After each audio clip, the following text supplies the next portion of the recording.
Another team that are really underperforming this season is obviously Chelsea as well. And we've spoken about Chelsea in depth in the past. And I remember when Thomas Tuchel took over, he absolutely transformed the club, didn't he? He won the Champions League with them in a very short space of time. And how that's turned around so quickly to where they are now, in what, 10th in the table. They've won one game in 2023. It's a terrible record for Graham Potter. He's now got the worst record of any Chelsea manager in the Premier League era. And it's tough to see how he's going to turn that around. And I think if you listen to Chelsea fans as well, most of them want him to go because they don't understand why he's had as much patience as he has had so far from the board. If this was Abramovich, he wouldn't still be in a job. So why would you lose an elite manager like Thomas Tuchel? Give Graham Potter as much control as he's got. Let these results happen and see where it takes you. Do you trust the process for Chelsea, Dave? I think it's hard to, isn't it? That's what we're hearing, isn't it? Trust the process. Look at Arteta. It's not the same though, is it? Yeah, I mean, I've seen a lot today on social media. There's a lot of positive spin going on.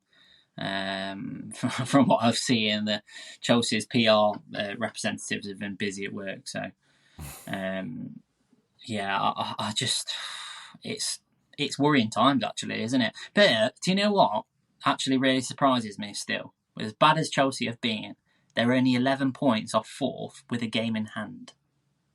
Okay, yeah. Well, that's more of an indictment of how poor the middle of the Premier League's been, really, isn't it?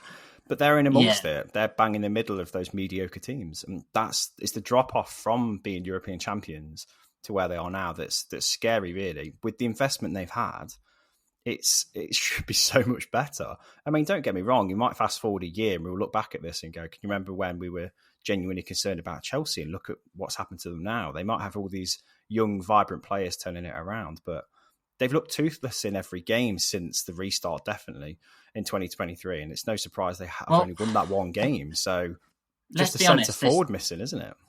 There's this mythical new manager bounce. They've never had a new manager bounce since he's arrived at the club. So I don't know. It's hard to say whether he's the right fit for the club or not. I just think it was the wrong time for him to take this job. And then it's all coming out now saying he needed time, he needed a pre-season. Come on, honestly. Do you remember though when Arteta was struggling though, and people were saying give it time because they could see potential in Arteta, and there was genuinely Arsenal fans calling for Graham Potter, who was then the Brighton manager, to take over at Arsenal. So, and times have changed. The perception of Potter has changed. And I think for me, that's a real shame because he's a great coach. Look at the players he's got available to him, Mike. I know, look at that Arsenal squad when Arteta was there, and you look at Chelsea's squad that he's got available to him. There's some, world-class talent in that squad. It's too much too soon, though. They can't beat the bottom team of the Premier League. It's too much too soon. The change that he's expecting to oversee is a job that's too big for him, and I genuinely think that's the case. And I think Tuchel would have been able to manage that many different characters better. I'm guessing there was a clash that was beyond repair between Tuchel and Todd Boehly as well, because why you'd let an elite coach like him go is crazy. We didn't have him anywhere close to being sacked this season, did we, at the start? Let alone the first person to be sacked from his position. But Potter it is. They're putting a lot of faith in him, aren't they? Like you say, the PR machine's gone into overdrive to try and make him seem like the option that they should stick with and trust. But again, at what point do Chelsea go, we can't keep letting this happen? The slide is too great now. Let's change the position again. Let's get a new manager in. I think it will take for them to go out of the Champions League. That might be all it takes for them to not beat Dortmund and he gets sacked, because I mean, there's a lot of things coming out saying he's been backed, but I've seen things that suggest he's maybe not as safe as people are saying he is. So, I mean, yeah, it could take them to go out of the Champions League. Again, look at the position Liverpool have put themselves in with a couple of wins in the league. If Chelsea went on 2 or 3 games, win 2 or 3 games, they're right back in it amongst it.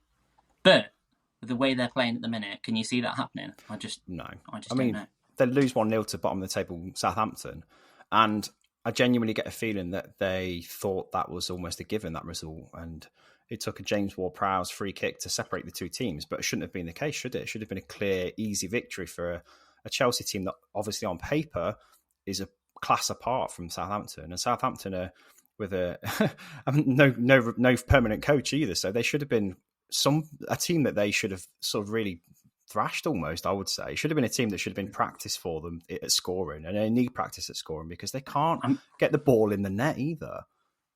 I mean, is that a coincidence that Brighton couldn't buy a goal last season and Graham Potter's left, De Zerbi's gone there, they're bagging left, right and centre, and Potter's now at Chelsea and they can't buy a goal?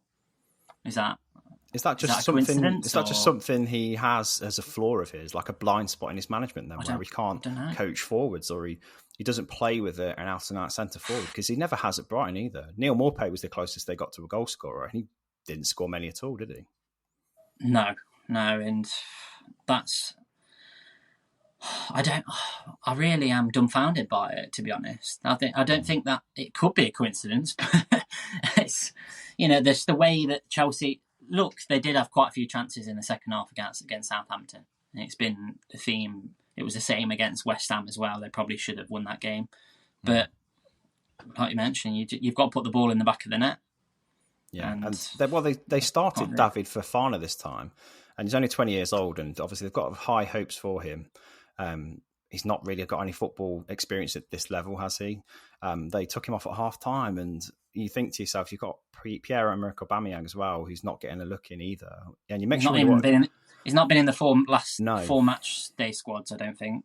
Well, he's not in the Champions League squad. And he's not in the Champions League squad either. And it just makes you wonder what he's done to annoy Potter, because he's been there a few minutes and he's kind of excluding him already. He just doesn't rate him as a forward, clearly. But you'd think if you're struggling to score goals, you'd at least put a well-renowned goal scorer on your team, That's another thing, isn't it? You've got Boehly, who's come in and brought all these players in, Aubameyang being one of them, and you've then got your manager who you've brought in yourself, who's saying, no, he's not good enough. He's not cutting it.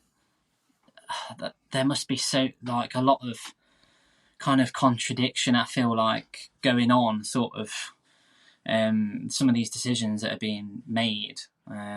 It's a bit of a mess, really, from top to bottom, and you've got to be feeling sort of misguided as a Chelsea fan at the minute. You're kind of being led astray, and you don't really actually know what's actually going on with their team or their club.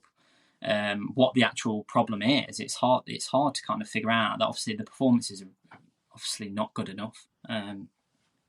But again, it's whether they actually follow through and keep Potter there. And I'll be very surprised if they do, to be honest. I don't think it will last another month if they keep playing the way they do. It's interesting, though, that you mentioned Champions League being the thing that might tip it over for them. I agree. I think once that cash cow isn't there anymore, and they're going to get not even European competition at all at the moment, they're not looking close to sort of getting to that level at the moment. I can't see how you can stick with the formula. They need they need cash coming in to pay for these contracts they've shelled out. And I think the only way they can hit financial fair play is if they get that Champions League money coming in. I think they've based their whole model on that being the case, to pay for the contracts they've got that are lasting 6, 7, 8 years in many cases. So if they don't get that kind of revenue, they're going to struggle. We might see a mass exodus at Chelsea if that is the case, though, to be fair. It can't go on for much longer. If they want Champions League, they go out of the Champions League. I think he'll be either relying on winning the Champions League, which, let's be honest, it's very unlikely at the minute with the way they're playing. And if they get knocked out, and then if they lose another game or two, I think he'll be gone. I don't think he'll be there.